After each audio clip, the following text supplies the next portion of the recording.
Going to go live. Let me get my thing up here, and we will start. Oh, maybe. I did figures. There we go. Good afternoon, evening. Turn my microphone on. This is the 2026 non-utility budget public meeting. I just want to go through the agenda real quick. We're going to have opening comments. Second. Okay. Opening comments, then there'll be a Lifetime Resources presentation from Amy. I forgot the last name. Okay, and then we will do some in the expenditure highlights, and we'll also then go through property tax requests, and then obviously any summary questions. Ask questions as we go along. Don't wait. Just let me know what you need to know. With that being said, Amy, I can turn it over to you at the microphone and let you go. Thank you for having me. I'm Amy Fetterman. I'm the Housing Director for Lifetime Resources. Erin Thomas, the Executive Director, could not make it this evening, so I'm filling in for her. We have sent a packet with our request of the $12,000 which is to help match federal and state grants that Lifetime Resources receives. Lifetime Resources is an area of aging. In the state, 15 and 80, depend on the local grants from states and funding from local sources. We have public transportation, which is Capture Ride service, which helps in many areas, including Batesville, taking residents to work, grocery stores, appointments. Also, we contract with children, which helps like Horizon, Medicaid, Medicare, so people with insurance that covers non-emergencies can get trips to the doctor's office or physician's hospitals as needed. The main goal of Lifetime is to help people maintain their lifestyle and stay in their home as long as possible. With that helps save on costs. In our plan, you can see that the average care plan for us is about $659, but at a nursing facility, the cost is about $8,486. So that is a huge financial help, and most people want to stay there as long as they possibly can. We do offer also a lot of home care for people. That's one of the biggest things we work with the aging population, people with disabilities. So assistance through personal care, through home delivered meals. We have congregate meal sites, snack sites where people can come and socialize, play games, bingo, have different activities there as they need it. And those are some of the services that we offer. If you have any questions. Now, I'll point out that the $12,000 I put in the budget for 26 matches what we did last year. So it is the same amount. It's the same amount, I think, from the year before also. So we've been keeping it at a pretty steady pace. So, anybody got any questions? I did not, by chance, I did not have a presentation to give them, so I'm sorry they didn't have one, but I think we're okay. So the other question, unfortunately, I'm somewhat familiar with the Catch Ride. I think it's a wonderful program. I'm curious with the stuff happening with Martin Mary that they're discontinuing. How do you plan to, I guess, deal with that, or do you see that to be much more of a burden than what you're having now? I don't think that they see it as much more of a burden. A lot of people from Martin Mary, we have referred to Catch Ride to use their program. And I think a lot of people are using that service. So I don't think that where it probably may affect more people is if it was someone who lives because of the counties that Catch Ride covers, where they would go to a Martin Mary facility in Franklin County. Yeah, they would need to use Franklin County transportation. Besides that, most of the people in the area use the Catch Ride service, and that's what they would do if they couldn't get on the Martin Mary transportation. to it if it's full, or they are taking someone too far away, they would call, or when they would call Catch-A-Ride, put them on the services. And usually if they have medical insurance, as you know, that will usually help cover that cost for them. Is the cost more than a couple of dollars? For like going to a doctor's appointment or things like that? I was under the impression when we picked my mom up, it was $1 or $2 or something like Right, that. well, I'm the housing director. Okay. I used to work in Catch-A-Ride, so, Okay. and my husband actually drives one of them, so I know a little bit about it. Yeah, the typical fare is based on mileage and how far they're going. So depending on, and there's also discounts, so, you know, there's different programs, so like if you're a senior, your starting rate may be $250. If you're going in town to the doctors, then you cover it, if your insurance says, or if you're going to work. I know they take a lot of people to and from work also. Okay. Yeah, like I said, it's a wonderful program. I truly appreciate what you guys do, and I think it's something that's definitely needed and to help, you know, someone like my mom to get to different places that we can't get to places. So I appreciate you doing it. And that's one way a lot of people, their families set up appointments for their parents, you know, take them to different doctor's appointments, or, I know a lot of people have people in basically using Catch-A-Ride to take them to their local restaurants or other areas that, of course, the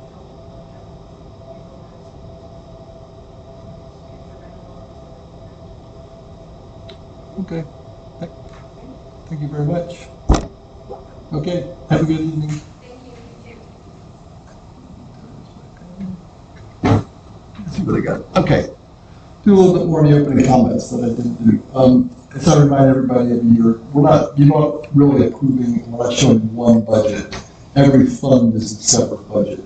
So there's really like 15 different funds that we're budgeting for, and you can see that basically when we get to more of the details. But it's no different than every other year. Timeline-wise, you guys already passed the salary ordinances back on the 15th at the council meeting, whatever the day that was. Now the public meeting is tonight. After this, there will be the budget resolution will be presented at the council meeting on the 13th of October, hopefully for approval. And also, we will have 2 appropriation reductions like we've had in the past. A couple of the funds, we appropriated the money, we didn't use it. We want to retake it back now so that we can use it next year. So I have to tell the state we're taking that money back so it's not available for the rest of the year. That's rainy day and what's called the CCIF fund, which used to be called cigarette tax. Also then, after that's done, I have 5 days basically after the approval by council to submit the budget into the gateway system, which means it has to be in there by the end of that week after the council meeting.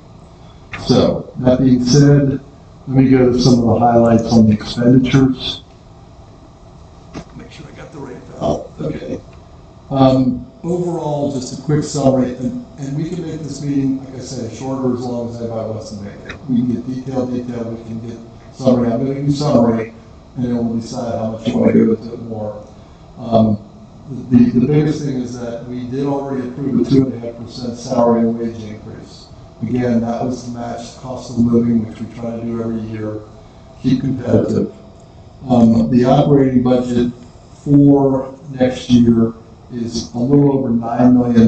It's not on this form, but I'll show you in a minute.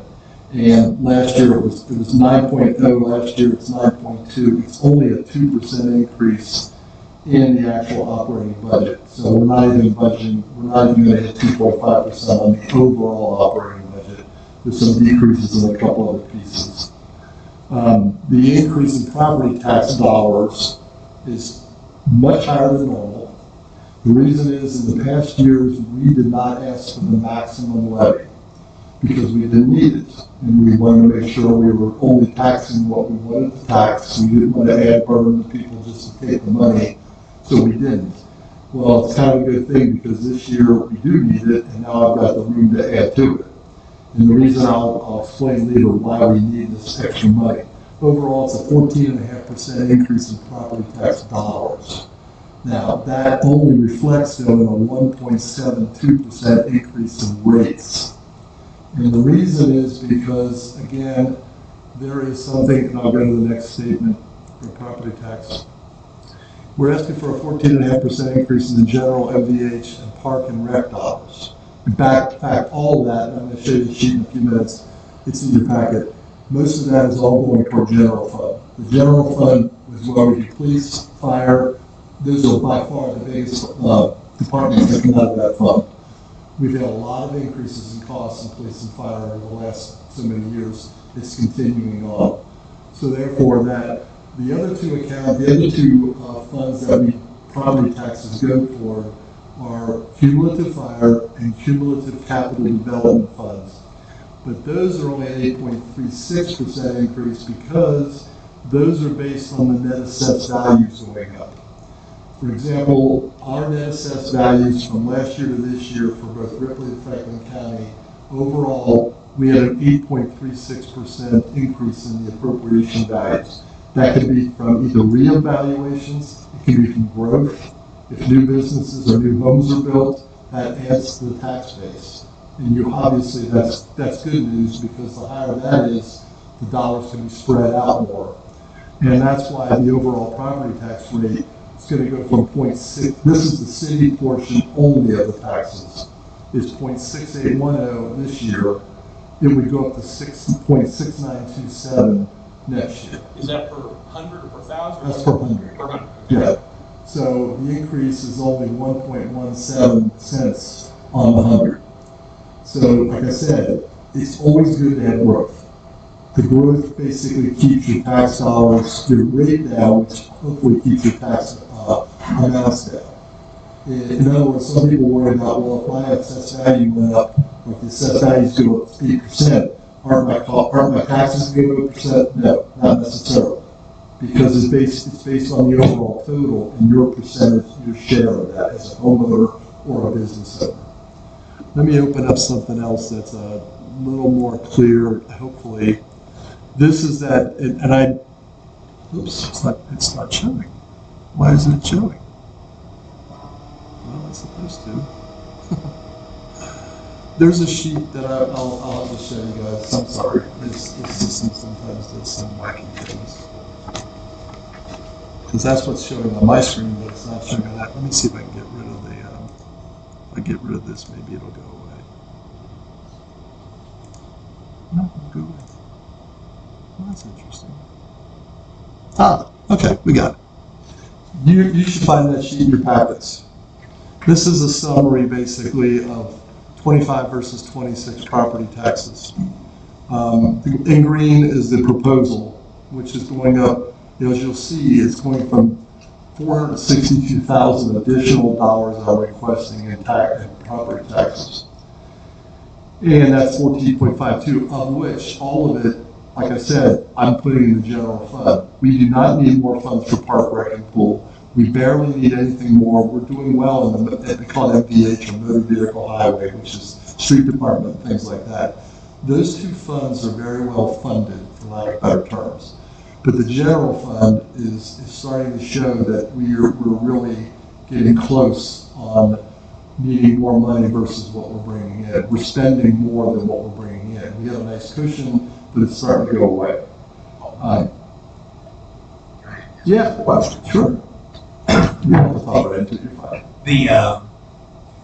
I think I may have asked you this question in private, but we took that huge hit on health insurance. Yes. That's repercussions are still happening from that. Yeah, it was a major increase that we couldn't plan for because we didn't know until after it happened. That's why last year, if you remember, we did a $500,000 additional appropriation to the general fund because of that was the biggest reason. We also had some costs in fire and police that went up more than what we anticipated. But the health insurance was the biggest issue there. So now I've got that in the system, but what I want to point out though, and then at the bottom you'll see there's the rates of how the rates are going and why the rates are only going up 1.72%.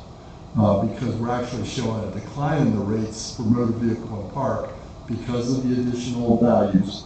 The 8.0 basically for the rate, because cumulative fire and cumulative capital, the rates are set. So if your dollars go up, if your valuations go up, you automatically get more dollars. I was telling John before, if it's a math problem, for these two, cumulative fire and cumulative capital development, the assessed value gets multiplied by the rate. The answer is, here's the dollars you get.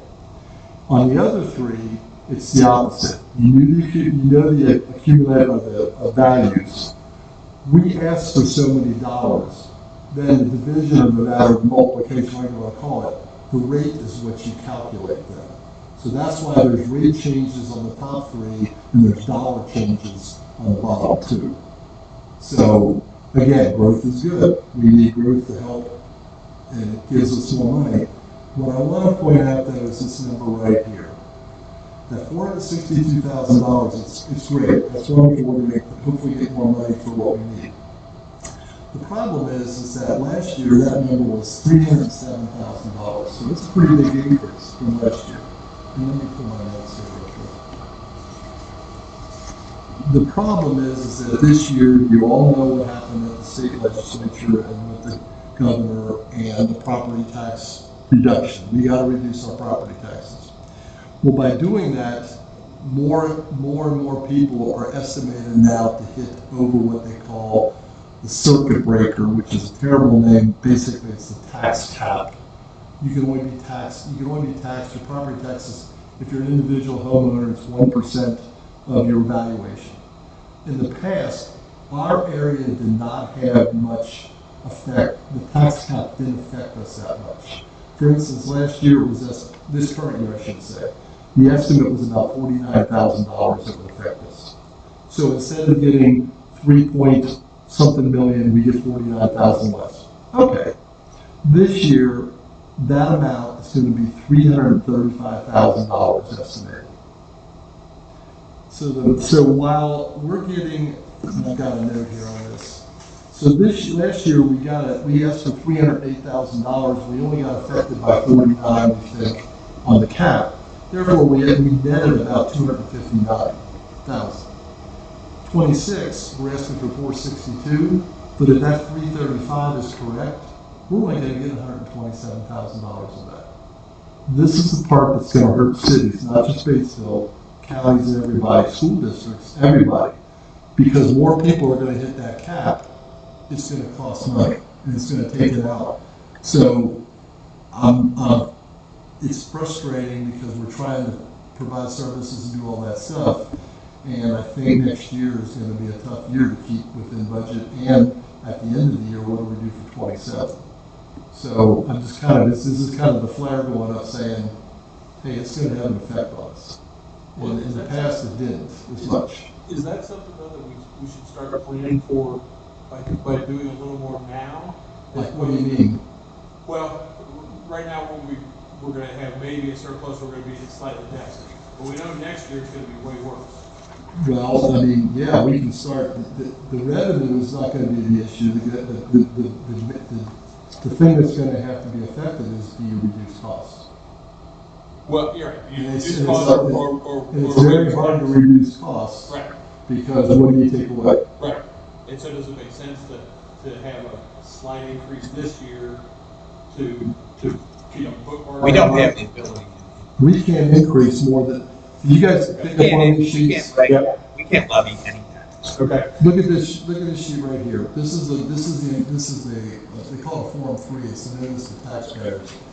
If you look at the top, right below where the dates are for the public hearing, which is tonight, the estimated civil max levy that we're allowed to have is 3.647. When I ask for these funds, it's 3.646. I'm basically asking for everything we can get. Because in the past we didn't have to, but now we do. So I can't ask for any more money than what I'm asking for. As long as I stay below the max cap, and as long as each of the funds is sustainable, not only for the end of this year, but for the end of 26, which is what a lot of the detail sheets I gave you, then they'll approve it.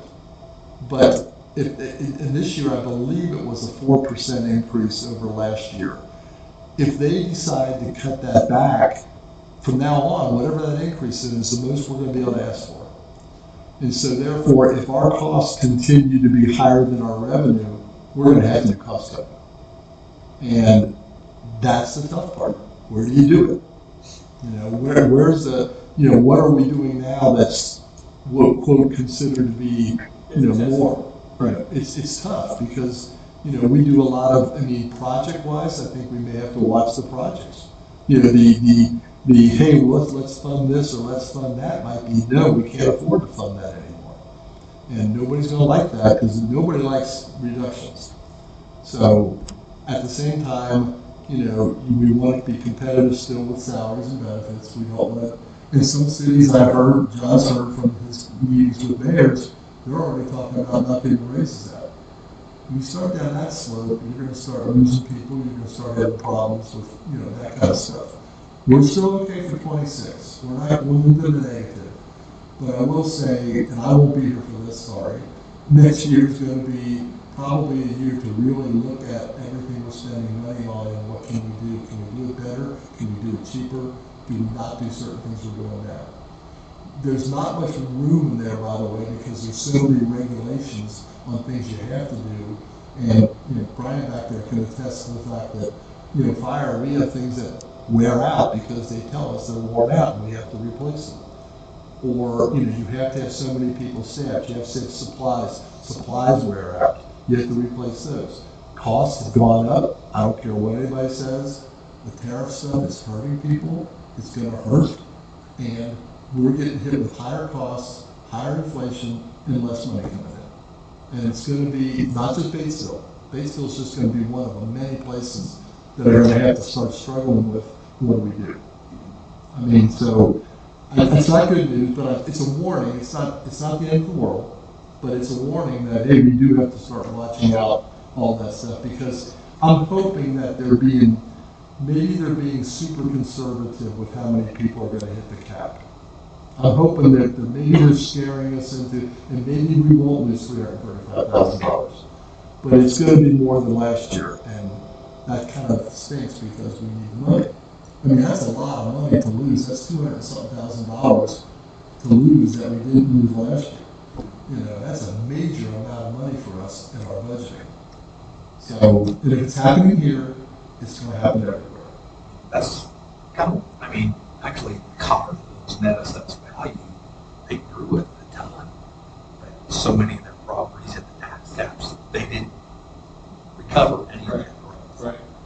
Yeah. That's, I think, what we're starting to see. I think so. And we've been immune to that for a while, which is great because we have watched our dollars. We have not been spendthrifts. We basically have been not just asking for the maximum all the time because we want to make sure we're spending dollars wisely. And nobody wants to hold on to money just to say, oh, we got this money. The problem when you have extra money, a lot of times all of a sudden you get a little loose with it and start saying, hey, now we can afford this, we can do that. So we may have to get back to the, what do you need to have? Doesn't mean you have to get to the point where you can't do things that are safety oriented, that are needed. You have to do that stuff. But it may have an effect on discretionary spending. And I'm just, like I said, I'm just kind of giving everybody the, don't be surprised.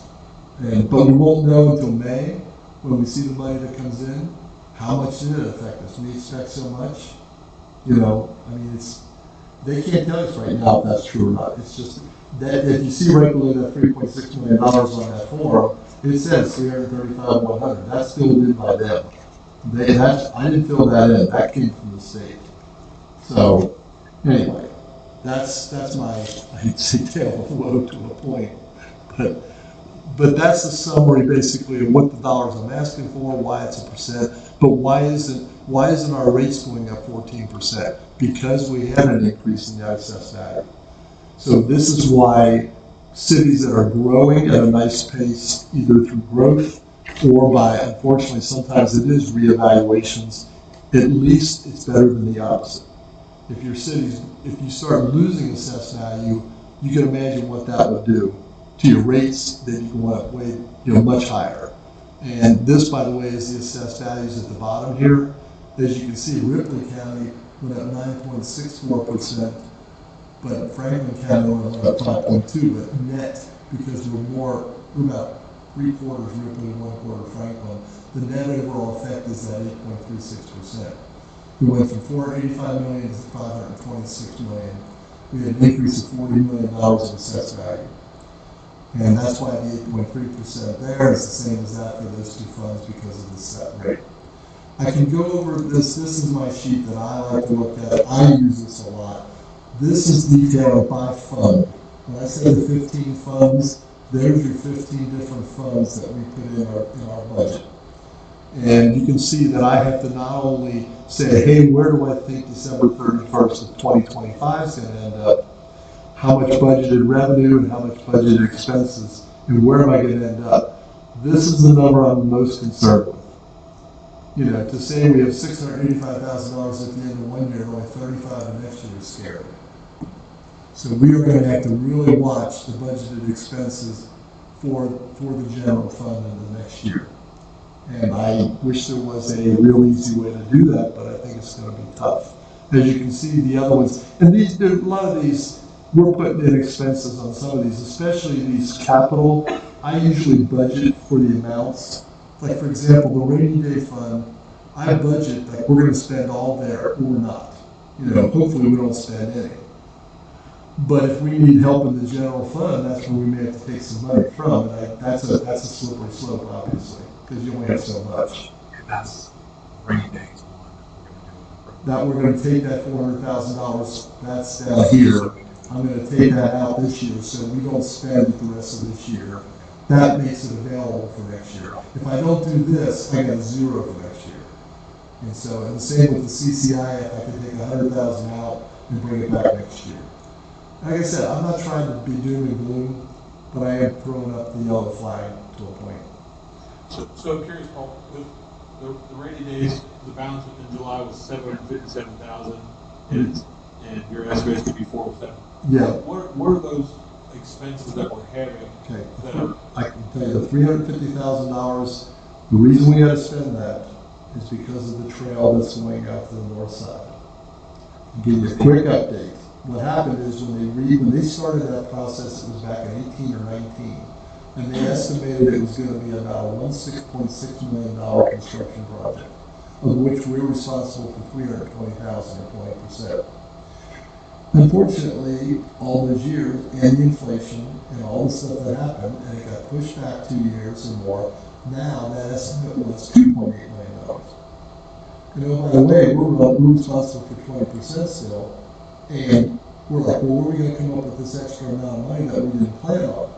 Well, we have two choices. Either we come up with the money, or if we say we're not going to do it, they say, great, we already spent $300,000 or $400,000 for engineering because they make you start doing that early. We have to get that money back.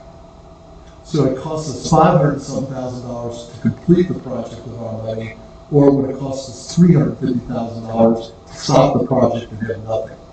So in a way it makes sense, we got to get something out of this project. That's part of the project we're doing right now, by the way. That's why the road's closed. That's part of it. They're going to finish their sidewalks up to each side up to 46, and then on the west side of the overpass, which goes in front of Kroger and all that, that's where it's going to go all the way out, cross over, and go all the way out to the park, the Freedom Park. So the last thing we want to do is stop that project. But that's why I had to take $350,000 out of rainy day. Luckily, we had it. That to me was a rainy day thing. Either we did it or we were going to get let go. But I hopefully don't have to touch this for a while. so do we have any projects between now and kind of next year, if you will, that we've got that same kind of setup where we're going to do something No, that's going to be matched? this is going to be the project for next year, and it's going to be, that's about it. I mean, there'll still be, quote, road projects from, what do you call it, the CCMG, the community crossing. We're going to apply for that, obviously, because the CCMG actually got better now, because now it's 20% what we put up versus, so if we put $1 million request in, $1 million road projects to pay for, we pay $200,000, the state pays $800,000.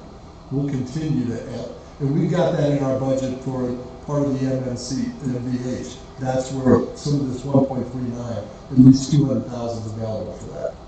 So we don't ever want to walk away from free money, but it does cost. What we have to watch out for, in my mind, is the people that will say we have these grants and that all we have to do is matching funds. Well, where are these matching funds coming from? Now, some of them we can do from redevelopment and other projects, they have some money. But from the general fund and from our capital funds, we still have, the CCDF, I have $340,000 in there for next year. I hope we don't spend any. I hope that that's a zero. Because that would be basically that. Same with Cume Fire. We're saving up money in this, what's called the public safety fund. You'll see where that's going big. The reason it is because that's where we got to come up with the $1.4 million in a few years. Right. Now that, not to get too detailed, but that can change because in 2 years, that's all from local income taxes. That's where you get the money for that. That's going to change. That's the states, they did that too. And that's going to be another big possible uh-oh. And that's really the one that, and actually at the meeting I was at today, I will message Campbell Ricci at AIM tomorrow because they have been working on some of that local income tax estimate, their estimates. Yeah. Conversations going on today with Sean Durgan from Jennings County, from North Vernon, and he was told by someone from AIM that Jennings County, North Vernon, is actually, I think, the biggest hit on that list because most of their wealthier property owners in the county, not in Not the city. not the city. Yeah, that's a little scary. So I'm going to see if he has numbers for us. Local income tax is based on where you live. So if you live in Batesville, wherever you work, if you work in Franklin County, you work any local tax, your county taxes, we'll call it, goes toward, would be in Batesville. But now, like you're saying, if you got a lot of people outside the city, right now we're all big. Let's just pretend we're in one county because it gets too confusing when you get to. If you're all in one county, you're right. If you have a lot of people that are paying county taxes but aren't in your city, you're still sharing in that at a proportion. They're going to change it so the city has its own amount and the county's going to have its own amount. And now all of a sudden you could see the opposite. In Ripley County, Batesville might have the most people that it might hurt the county more than it hurts the city. But what we can't get an answer on is, okay, it's going to be 1.2% is the maximum we're going to be allowed to have for local income tax for the city. They can't tell us what those dollars are. Right now, I can kind of show you real quick. No. Sorry. No, this is good. Right now, here's what we get for our lit, we call it lit, local income tax. This amount right here is called lit. It's called Combined Certified Shares and Property Tax Replacement. It's an old name, but this all goes over to there. It all goes in general funds. And that's a set amount that we know we're going to get. As you notice, by the way, we're not going to get as much as last year, 25. It's going down. It's going up in Franklin County, but it's actually going down in Ripley County. That's not good. I was hoping for a big increase, and it's not. Then the other part of this lit is your economic development and public safety funds. And these are going higher. Now, this is last year, 25, this is 26. It's basically the same for economic development. It is going higher for Franklin County, for public safety, but this number for Franklin County is always an iffy. They tell us this amount. Franklin County doesn't actually match that sometimes, so it could be a little lower. But for purposes of that, the problem is that if you take that 950 and that's 600, that's about 1.6. You got about $3.6 million coming from local income taxes for 26.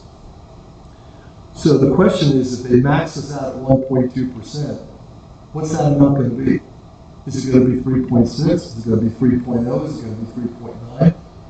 We can't get an answer. I tried the county. The county said, we don't know the state does that. So you're like, I mean, that doesn't happen until 28, but that's only 2 years away.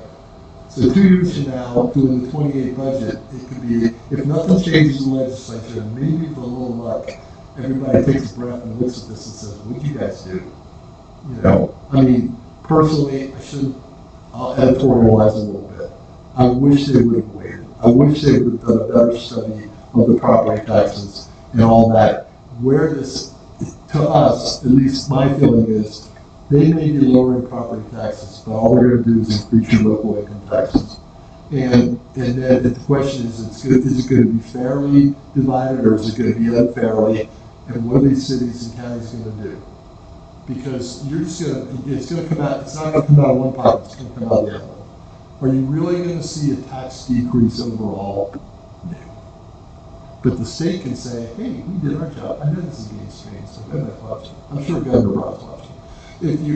If the state gets their way, they're gonna look like heroes, because they lowered the property taxes, and lowering the state income taxes will go down each year. But if the county income tax goes up every year and more, you ain't saving a thing. That's just I'm editorializing back to that. And if you don't like what I said, I'll leave it to you. But it's simple. It's a fact, and I'm hoping people are willing to say that out loud. I wish the legislators would have said that, but they didn't. They went along with it. Anyway, I digress. If you want, there's a whole detail, line by line, from every department and everything. I give it to you guys.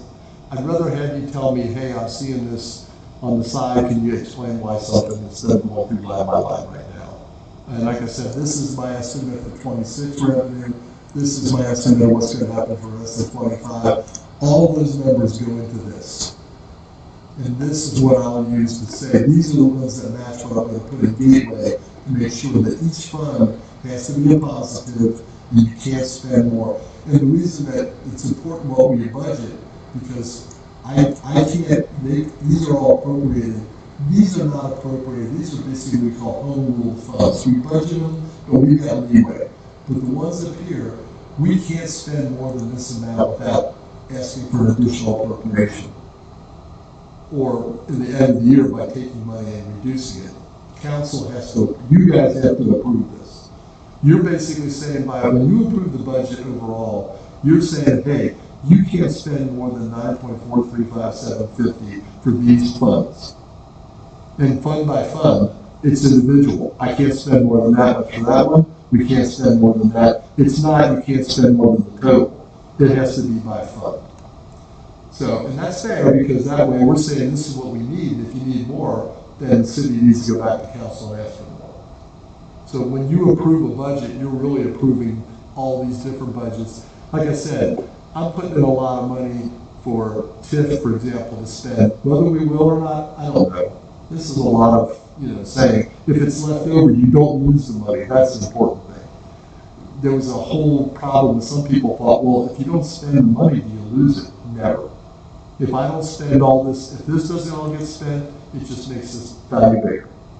If this money, if the revenue happens to be higher than what we're expecting, that'll help increase that. But if by chance the revenue comes in lower, or the expenses hit this, we don't have a whole lot of room there. And there's my number for the tax caps. And this sheet helps me. It doesn't help you guys at all. I'm sorry. It's a lot of work. It's a lot of numbers. But I tend to do the budget on Excel and do all this, and then I convert it into the Gateway program. And that way that's my double check to make sure I got the right numbers. Gateway, when you put the numbers in, if you do it right, they turn green, you're good. And it'll give an error report at the end, hey, you did do this right or that. So far, once we approve the budget, we put the two reductions I'm going to put these two appropriation reductions in. That'll be at the meeting on the next council meeting also as a resolution. And you've seen these in the past. Once that's all in, then I send those copies, I send that to them. They see that we approved it. I shouldn't have a problem with the budget. But like I said, my main goal tonight was to say, not to scare anybody, but it was to say, there's going to be some possible situations with expenses for next year. And unfortunately, in the past, we never had to say that. Not that we spent, we tried to spend only what we needed. We tried to be, good. Yeah, you estimate. The one thing I had to estimate now that I don't know the answer to is what's healthcare going to do for next year. We just had a discussion with some people today, and we won't know those numbers till after probably mid-November or even later.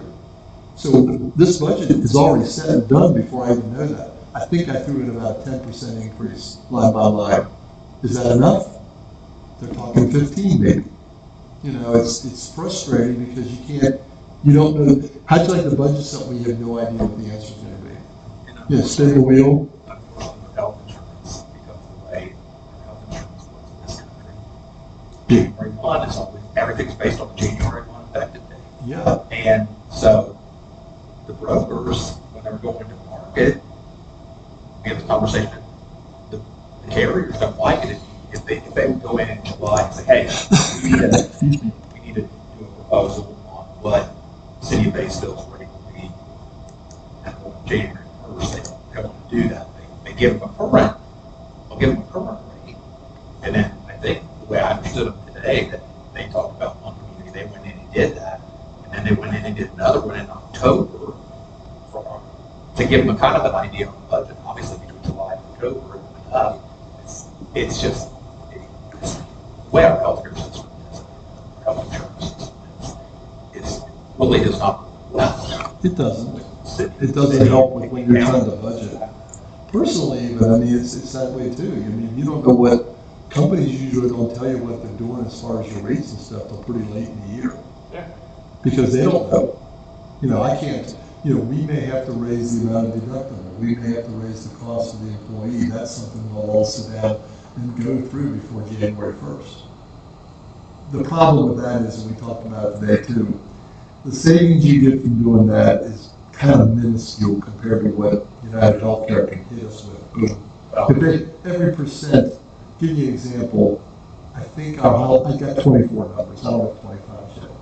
For 24, I think our overall cost of insurance was about $1.8 million. If they raise it 1%, that's 18,000 more. I'm not doing that wrong. That's not, you know, so at 10% is $187,000. I can't save that much by asking employees to bump up their double their rate of what they pay and increase their, what do you call it, deductible. You can't make that up. It's just way too much. So we're kind of between a rock and a hard place sometimes. The best thing you can do, and we've been lucky in the past, is to have a broker that really goes to bat for you. That's not just saying, here's what they're telling me, and we've been very fortunate. We've had somebody who has been really on our side. They're the ones that made us switch from, got us to switch from Anthem over to United Healthcare a few years ago, because the Anthem tried to put in a major increase, and we said, we're not going to accept it. Now, the following year, or 2 years later, United Healthcare got us back, and nobody else would even cover us. So it all depends too on what your, you know, how much, what's your if you have a healthy group and you don't have any big, what do you call it, any big claims, but with 50-something people, you can go up and down. How many do we have? How many state employees do we have? About 50, I think we have about 50-something that are covered by. I think we have 66 eligible, 57 actually. Yeah, and then of that, there's kids and their families, so I think there's about 150 maybe, we'll call heads, that are covered. And the program is, I mean, I think we've done our best job of trying to get people to understand how to cut their costs, you know, and we have ways of that, wellness program, trying to do things like that. But, you know, if the industry all of a sudden comes out and says, we think it's going to be about 15%, they throw that out there about July and August to get people ready, because then if it does end up that way, they can go, oh, we told you. But they don't say, why is it going up 15%? You know, if inflation's 2.5%, why is healthcare 15%? You know, it makes no sense. And it hasn't made sense for years.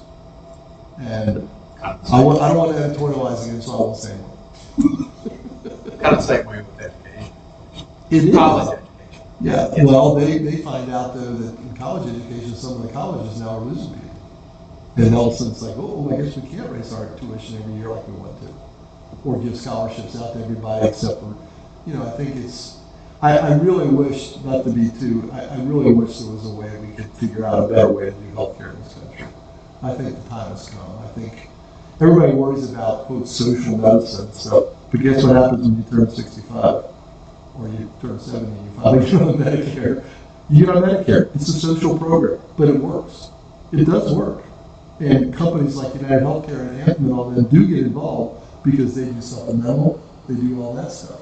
So there's room for that to work. Our drug plan, that according to Kevin Mandrell, who's been our agent, the drug plan the way it works in the United States is the worst in the world. It's the only one in the world that does it that way. It's true, we pay way too much for drugs. Yet, the fault of that is basically the drug companies and the United Healthcare's and Anthem's in that. Yeah, They're forcing it. in the middle.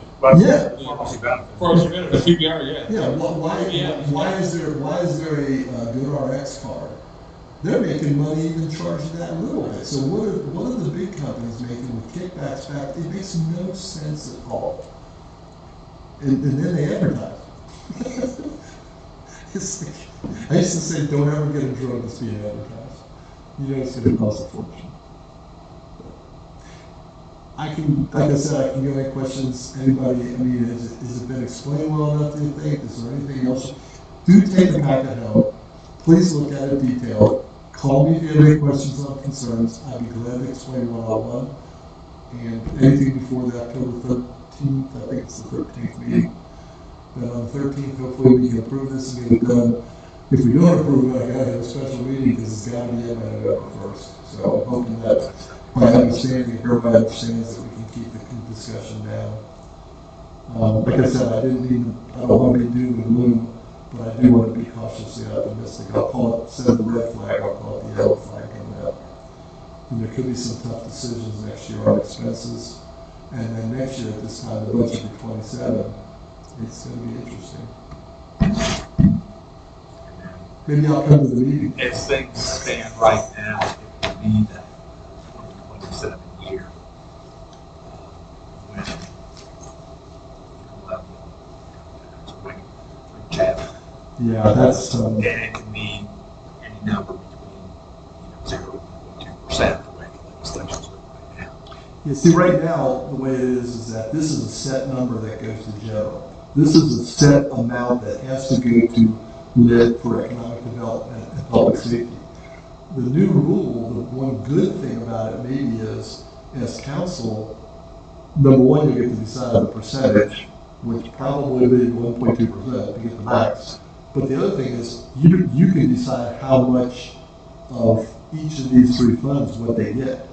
You could say, hey, I can only give $200,000 to economic development because I got to give more to general because basic services are more important than economic development. Don't quote me on that. I'm just saying that's one of the things. The other thing is you can say, we don't need to have that much more in public safety. We can back off of that and put more in general. I don't know. Right now, they're set amounts. I can't. This comes to us and we have to put this in public safety. We have to put that amount in economic development. We have to put this amount in general. But the one thing that it will give you guys the ability to do, good or bad, is make that decision on an annual basis, I think. It's an annual type of a thing. I don't know if the percentage, unless it changes, every year the percentage has to be. You actually have to vote that. You have to approve that levy every year. Wow. You can change it. You have to vote it every year. But if you don't change No, it, then you don't get anything. okay. Yeah, so make sure that you do.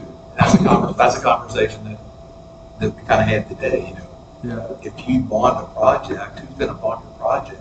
If they don't know for sure what your tax base is going to be. Yeah, there's some things, like right now, economic development has a small bond, remember the sidewalk bond from back in 15 that they did along the Columbus Avenue? It's a 40-year bond. It's only been out 10 years. There's 30 more years on that. But that's backed by edit funds. So you can't cut edit to the core because you have to leave some money to pay for that. But they've already made commitments for 3 more years after this to the hospital. That has to be, you can't just take that back. So there's going to be some things. We do have to have some money going into public safety because we do have a $1.4 million fire truck in 29 coming. So you can't cut it back tremendously. But you can say, hey, how much do we really need there? But our core services are going to come out of here. What can we do? So it's a change. It's definitely a big change. And hopefully it all works out. Maybe there'll be some Maybe some people in the legislature will decide in 2 years when they meet fully again. I don't know if they do anything next year. They session. Either that or full session could be, maybe they'll say, hey, wait a minute, we gotta make some changes. There's a lot of consternation out there. Well, AIM has already been meeting with legislators on individual. I know Lindsey Patterson, the other day,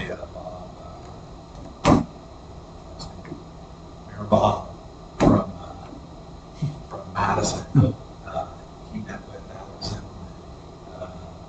all over the state. Mayors primarily have been meeting with state legislators to talk about the issues that we face because of that. And I don't, they seem to feel like they're starting to get a little bit better understanding. I know there's a rep up in Mishawaka, I can't remember her name. She talked to us at the mayor's conference, but I know she met 3 or 4 different times and checked after she finally spent 4 hours with the mayor of Mishawaka, and he showed her step by step in the budget where we're going to use the money. She's finally, because at their point, and the way the governor has expressed it, that everybody tighten your belt. But my perspective is, we have to provide a certain level of city services. You can't, it takes money to do it. And we have to be willing to pay for those services. Actually on November 3rd, we're having a mayor's legislative meeting, and it's actually going to be here, and invited legislators to that meeting as well. And I think AIM is also going to do a program around the state. They've got 20 sites identified where they're going to be talking with legislators and with the public. I think I'll look at their schedule. I think they also have a webinar for council people, Senate, that one. Yeah, more education. I think they're, I don't know that there would be, I don't think there would be any changes necessarily in this, but there may be some mechanical changes on how you levy. Anybody else? Any questions? Public? Very informative. So, okay, if that's the case,